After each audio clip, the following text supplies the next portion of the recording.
the nature of tragedy is so that when tragedy happens to you, Yes. you must cope. And when you want to cope, you cope with trauma. And the thing about trauma is when trauma happens and it becomes your coping mechanism, trauma as at the time of tragedy was very good because it is trauma that kept you alive. It is trauma that minimized the effect of tragedy.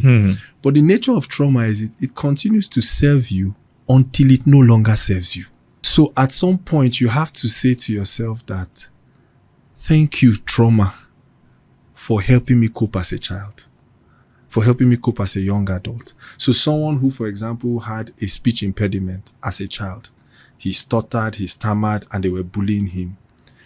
To reduce that feeling of unworthiness, he will start to withdraw from the social scene, which is how to cope. Because if he keeps exposing himself to bullying, a time will come it will affect him.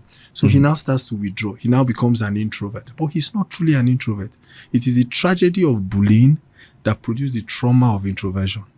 When he becomes an adult, he now starts finding himself withdrawing from people who love him. His wife will say, I don't understand. His children will be like, Daddy doesn't love us. At that point, he has to come to realize that this coping mechanism is now no longer serving me. But this is the challenge with trauma. You can use trauma to build something fantastic. So because of the product of trauma, you believe trauma is good. There are some people who can never be still. They can never rest.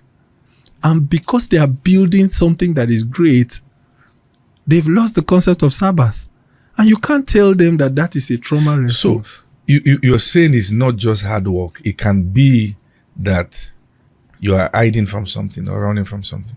The coping mechanisms that we develop are as varied as anything. So work can be a coping mechanism. Not all coping mechanisms are vices. Not all coping mechanisms are sins. Not all coping mechanisms will produce in the immediate term disaster.